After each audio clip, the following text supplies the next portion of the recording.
Hello and welcome. Thank you for tuning in today. My name is William Betzelberger. I am the host and founder of the Resilient Masculinity podcast and movement. Welcome here and welcome back. Gentlemen, I'm going to get right into it. Today's episode may be shorter, but it's very important and it's imperative that you know and understand the concepts that I'm talking about today because it will have a direct impact on how you view your family, how you view society, and ultimately how you engage. And as men, we are called to be men of action. We are called as men to do what is necessary, to take the right steps to ensure that we are providing safety, stability, and service to ourselves, to our families, to our businesses, to our churches, and to our communities. So I'm going to get right into it. Gentlemen, societies are like living creatures. They're like living beings. And every society is composed at the most basic level, at the most basic building block level of families. And families, as they're designed, as they were designed by God, is that you have the nucleus. And the nucleus of that family, the very center, the thing that all revolves around, ultimately is supposed to be God. Okay, God created the family. He created Adam and Eve. He created their children. Like, he gave them the commandment to be fruitful and to multiply and to take dominion over this earth. And that is still a calling that he has given you and me. To take dominion over this earth and to be fruitful and to multiply. What does that mean? Okay, well, to be fruitful and multiply, I think we can all understand that relatively easily. It's to actually have kids. It's to have kids and to build a family that is real. And what do I mean by that? I mean a family that has value. And not just has value, because everyone has value, but I mean brings value. A family that is virtuous, a family that is productive, and they are a net positive to society. They don't drain society. We don't take more than we give. We give and we make more than we take. Because yes, there is this give and take within society. Yes, there are certain times and certain situations that we can face that we may have to rely on our community and rely on other people's resources. But we don't do that just to suck off them and to be a parasite. We do that to shore up ourselves, and then that way we can give back. And we can produce more than we could have had we just been on our own. Our job as fathers is to raise our children in a way that we indoctrinate them. We instill doctrine into them.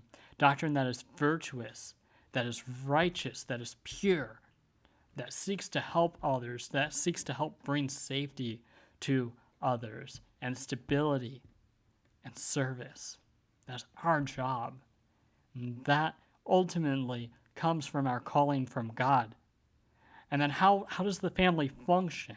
Okay, we're surrounded by God, we're surrounded by God, but we're focused in on God. Okay, he's the nucleus, he's the center of it.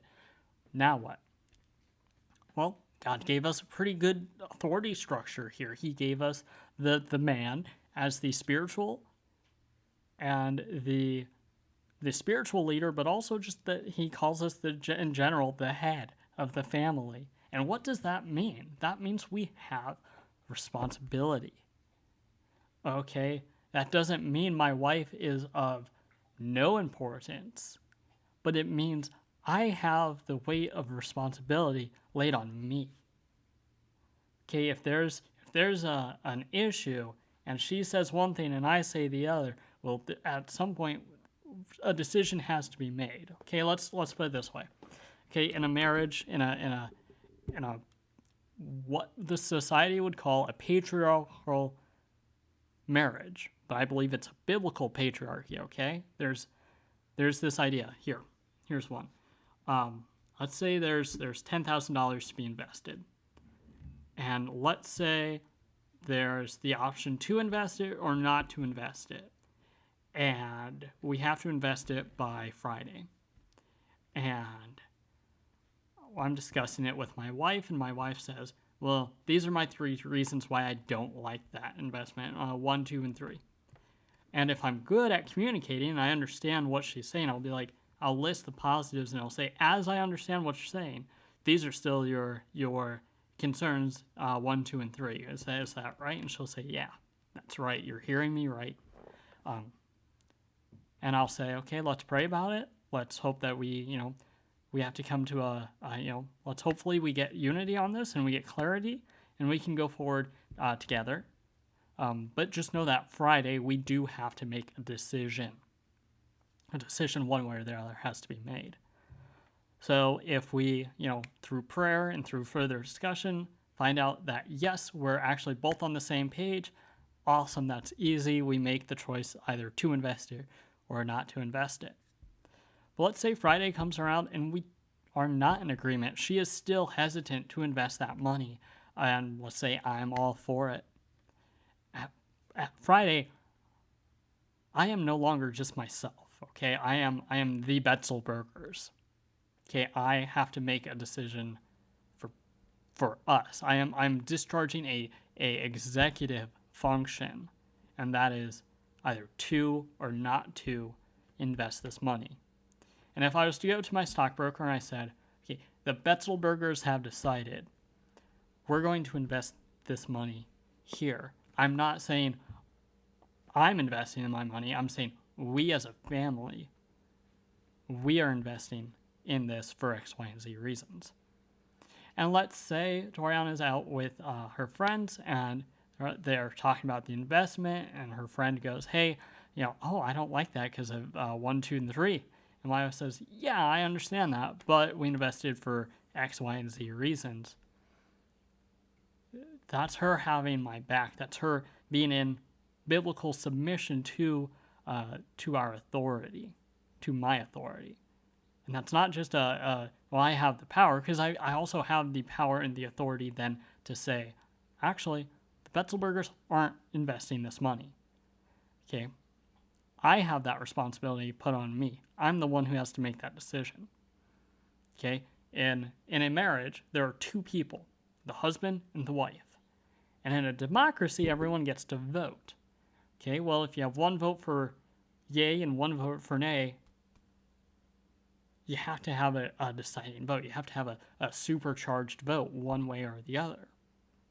And as men, God gave us the responsibility to have that super-sized vote. That vote that can, at times, if need be, count as 2 votes. Now, we don't do this for our own personal gain, okay? I don't do this to make myself better, myself happier. I do it in terms of what is best for the family. Okay, you have to be able to provide safety, stability, and service to your family.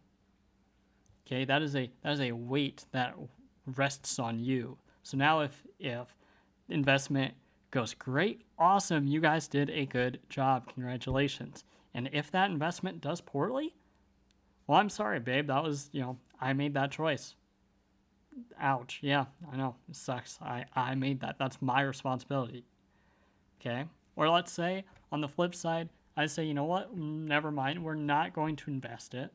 And I actually go my wife's way, but I make the choice as the executive function, I make the choice not to. And then it turns out Tesla goes up by like 500%. And then my wife comes to me and says, oh, I'm sorry, I should have listened to you. And I said, no, that was my decision. I made that choice. That's on me. Okay? Authority has more to do with responsibility than it does just telling people yes or no. Yes, you can do this. No, you can't do that. That's our God-given responsibility and authority. He did give us authority, but, and this is the way that a lot of people see it, is they try to divorce authority from the responsibility. And you can't do that.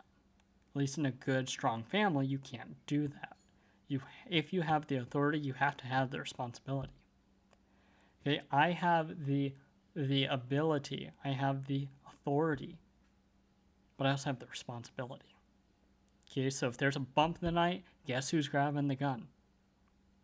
I'm not going to hide while my wife grabs the gun, okay? That's my responsibility to provide safety. It also means sometimes I get to have fun and go target shooting, and so does she, by the way, okay? Guns are not just for men or just for women, they're for everyone. I'm very pro Second Amendment. Everyone should have a gun, everyone should have a cannon, everyone should have a sword. The more you have, probably the better off you are. You can't have too many. And those who say you have too many, buy two more and then tell them the reason you bought two more was because they said you had too many. But I digress. So, gentlemen, that is our job. That's our responsibility. And you'll hear me say that over and over again. Job, duty, responsibility, a weight, a burden almost. And it's not a bad burden, okay? I don't want to, oh, I got this burden I carry. No, it is, I've got a weight and a responsibility, and it's good, and it's righteous, and it's godly. There is a level of seriousness, and there's a level of,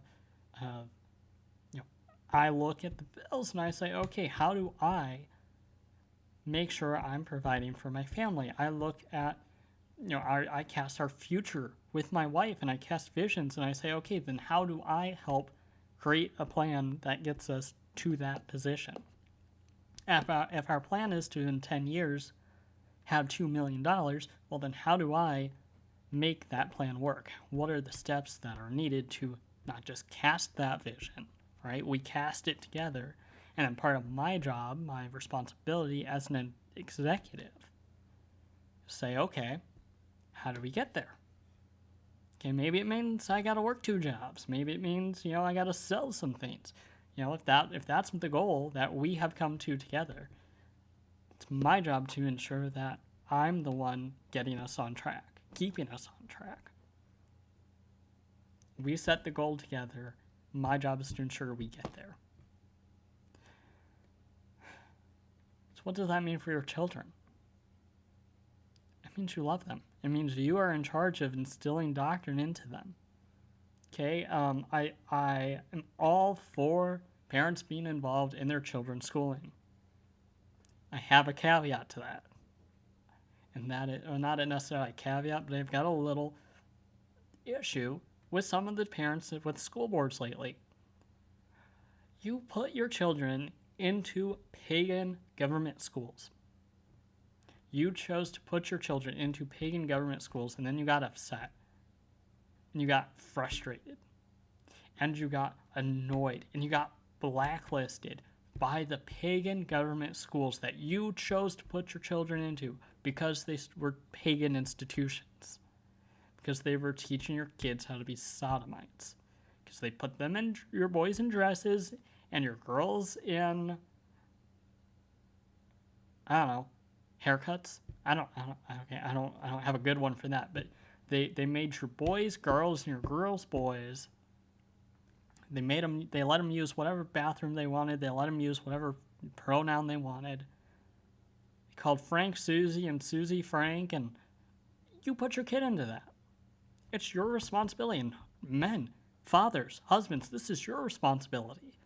Your responsibility is to train up your child in the way they should go. It is your responsibility to ensure that your children are getting instilled with the correct doctrines, the doctrines that you believe will help them to be virtuous, help them to be productive, help them to provide safety, stability, and service. And it's your job to ensure that. So yes, parents rightfully got offended and upset at pagan institutions, but then still put them in those pagan institutions. Parents, it is your responsibility. If that means homeschool them, then homeschool them. And I've made multiple videos on that. You can see the video on protect your children, homeschool them. And then my last video was homeschooling myths. So please check those out. I debunk some homeschooling myths. I provide some anecdotal evidence as to why I think it's actually really good to homeschool. And even if you don't homeschool, make a co-op, okay? Make a real local school. or at the very least, be very, very invested into your children's lives. Coach their soccer team, coach their football team. Do you know the teachers? Do you know them personally? Do you know how they actually teach? Engage with your children. Just don't just assume that they will learn what you want them to learn. Okay, if you send them to pagan schools for 8 hours a day, 8 to 10 hours a day, that's a full-time job. Okay, and what? You might send them to church an hour on Sunday, maybe 2 if you got like Sunday school or children's Sunday school and that. An hour on Wednesday. Excuse me. So what, 3 hours a week of church and 8 hours a day for pagan schools? I'm sorry, that doesn't sound like you're instilling good doctrine or virtue into your children, or at least that you're not trying. So, gentlemen, it's our responsibility to build families, build strong families. Teach them what it means to actually put a good, hard day's work in. Let them work alongside you. If there's a house project, okay, I grew up working on light switches and stuff with my dad and my grandpa. I was part of man training. Okay, I did a summer job where I was basically a subcontractor for a guy who took foreclosed houses, gutted them, and redid them so he could rent them out. My brother and I worked for him for a summer. Okay, I have helped other homeschool dads. They took us down to his parents' house down in Tennessee, and we worked on their farm for a week. Okay, like teach your sons how to change your oil. Okay, I started changing oil and brakes and working on the cars probably when I was 10, maybe 12. I was definitely doing it by 12. Okay, I was no younger than 12. No older than 12. I was at least 12 when my dad had me start doing that, if not younger. Okay, teach your sons how to be men, and teach your daughters how to be women. Teach your daughters how to, help kids around the house, help mom with chores, help mom with other things, and teach them too how to change light switches. Teach them also how to work on their cars. Okay, play into your children's strength. And this is something I mentioned with the homeschooling video, is my brother, one of my younger brothers, ever since he was a kid, a little kid, like 3 years old, he always loved trucks, big trucks, massive trucks, the heavy machinery, and that's what he does for a living. Okay, for me, I love agriculture, and I'm not a farmer yet, but I'm working on it. I have a garden. My wife and I are looking at eventually getting into homesteading to some degree. It may not be as great as other people, but hey, it's a work in progress. Okay, but play to your kids' loves. Play to your kids' interests. Play into that. Teach them. Use those things as teachable moments. Build your family. Instruct them in how they should go. And gentlemen, that is our job. That is a great calling. It is a wonderful calling, and I love it. And I hope you do too. Because one day when you're older and you and your wife are empty nesters, and then you got little grandkids running around the house, or heck, even great grandkids, you get to say, hey, we did something worthwhile with our lives. You may not have the biggest house. You may not have all the toys in the toy bin.